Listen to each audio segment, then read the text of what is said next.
Hello there. Today we'll be doing a VOD review of myself in 5 matches of War Thunder. For this VOD review, I'll be using the Leopard 1, one of my personal favourite tanks in real life. In War Thunder, however, my skills leave quite a bit to be desired, because my usual playstyle for the game is based heavily on heavy tanks. I quite like heavy tanks. That being said, let's begin. Game 1 is a full down tier. How do I know? The small cost of my vehicle. But what is a down tier?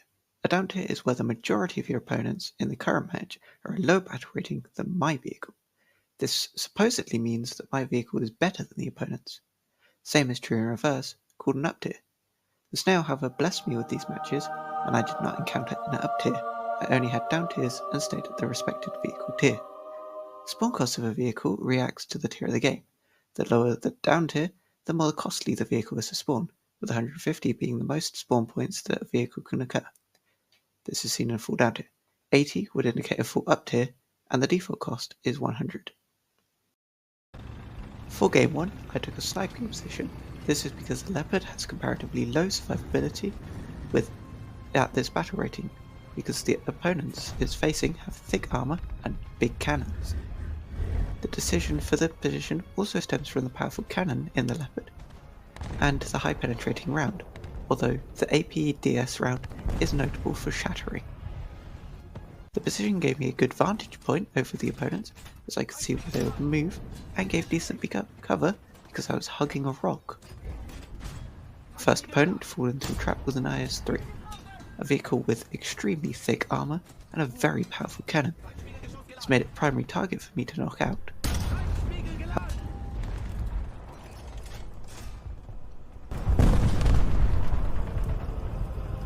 Treibspiegel geladen!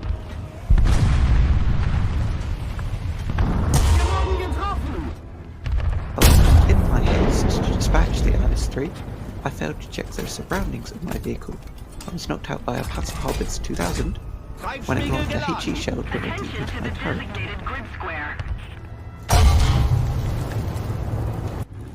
On my second spawn, I chose to outflank the opponent in an attempt to alleviate the team capturing the A point. Around me there were 2 allies who go towards the enemy spawn.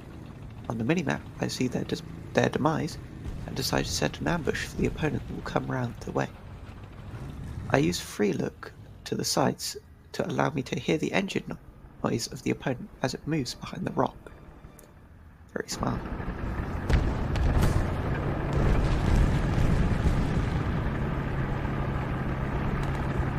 This allows me to get an easy kill on an unsuspecting T-44. Really nice. After this, the team begins to push up to the opponent's spawn. This is a horrific decision to make. I then follow them because fighting is a pack thing, and astute among you will notice the red text saying I'm invisible to the opponent. This prevents me from hiding from them and setting an ambush or flank. This results in my death because I'm visible to the opponent, and I'm sat in the middle of the open, with my position being open to all flanks.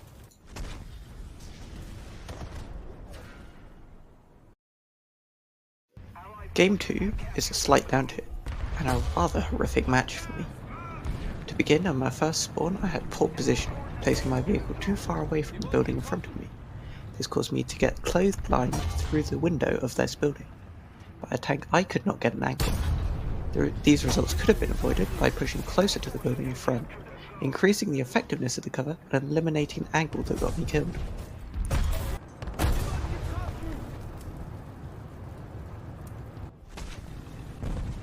On my second spawn, I went around the city on the other side of the map.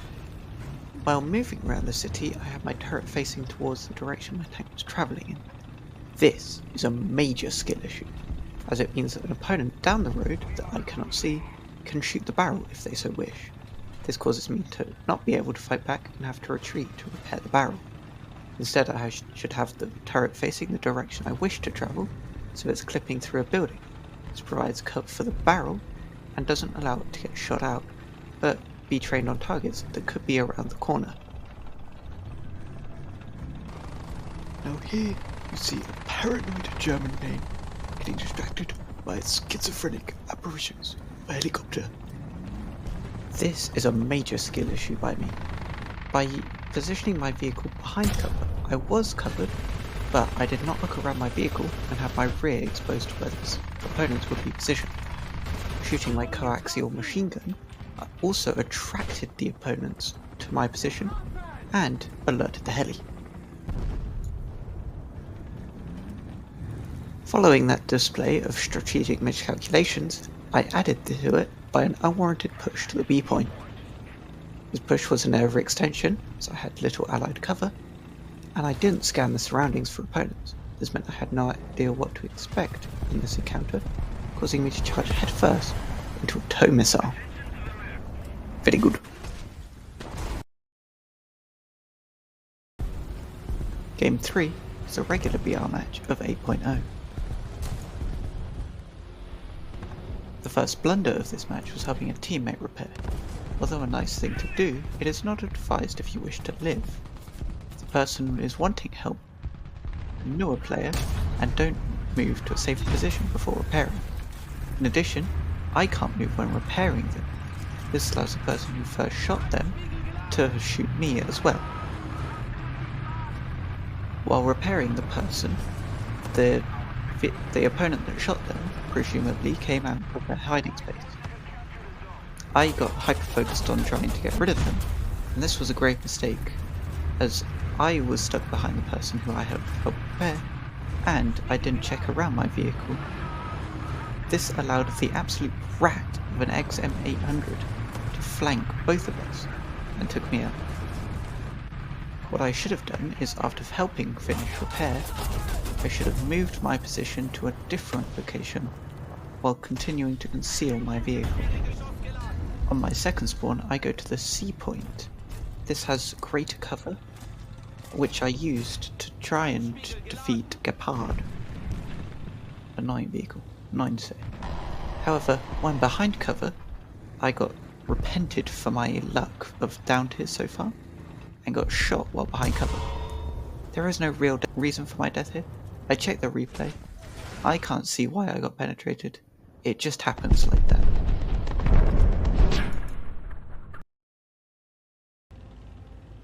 Game 4, another 8-0 game. At the beginning of this match, I pushed the A point. However, many of the vehicles in this match are much faster than I am, allowing them to get to more advantageous position. I, being used to Downtier, did not acknowledge this, and pushed without looking, thinking that I was the faster vehicle. My second death of this match came from me being overly cautious. I stayed behind compromised cover for too long, and then when I did move off, I didn't gain enough speed beforehand. To remedy this, after the cover is compromised, I should move cover and reverse back behind the cover first, allowing me to gain speed before moving off.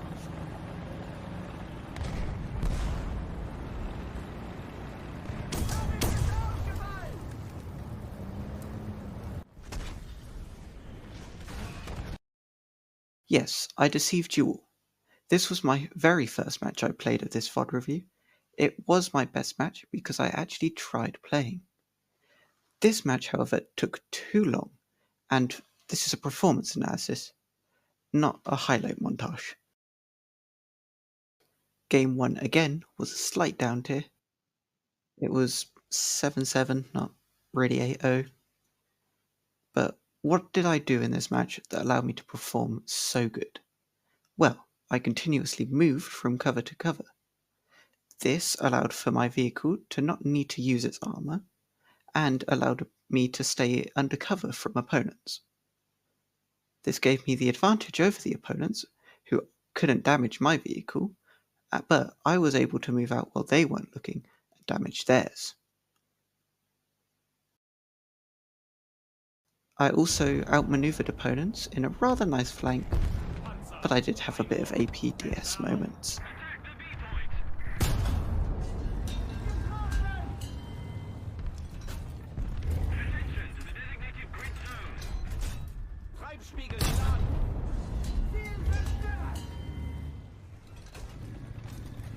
The first mistake to happen in this match was me overextending. Well, technically I didn't, the rest of my team failed to push up after their deaths. leaving me stranded on my own. However, the fact was I stayed behind cover constantly, preventing the opponents from attacking me. The next thing of note to happen was me cresting a hill too fast, to elevate too high and fast as well. This showed the underside of my vehicle to the opponent. Thankfully they did not notice, and it also prevented me from shooting the opponent as timely as I would have liked. I did, however, get a good enough shot on the opponent, but the next time I crested a hill to engage that opponent, I did move at a slower pace, causing my barrel to stay trained on them.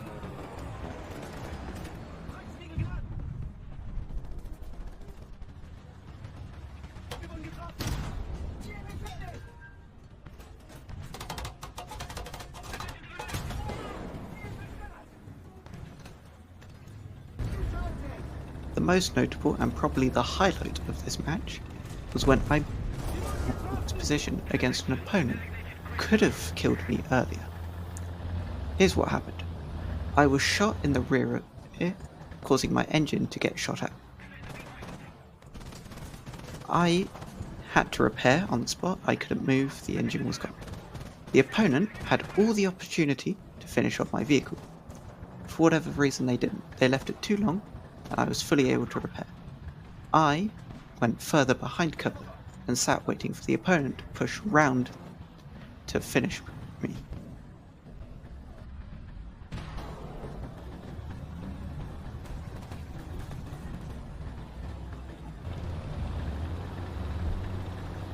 The Leopard, being a small vehicle, meant they had to expose their vehicle further, allowing me to get a better shot, taking out their turret ring.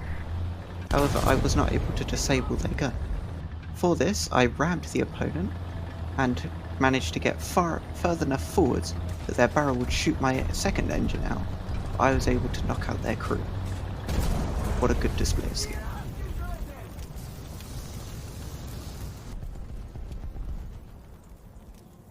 Immediately after this, seeing this pure greatness on display that would make Napoleon quiver, a CA Lorraine decided to take a pot shot at my cover and then J out of their vehicle.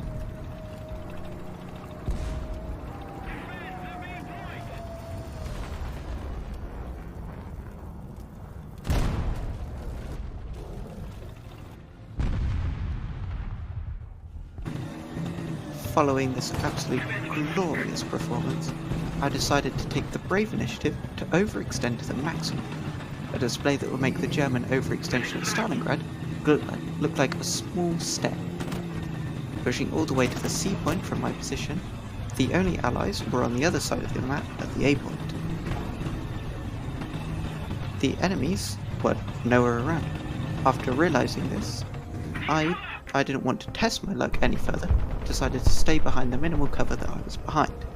This decision resulted in my death, although the match would be a victory for my team.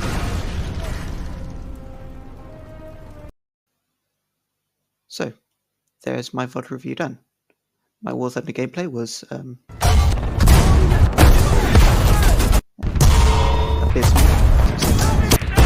I was unable to fulfill my goal of reaching the rangefinder modification, which is sad. Perhaps if I tried properly, like the first game, I would have fulfilled that goal. But other than making a highlight reel, that would have been pretty bad for a VOD review. Or make the VOD review incredibly long, so this is already pushing the boundary a bit. Anyway, please, good distinction cam, please.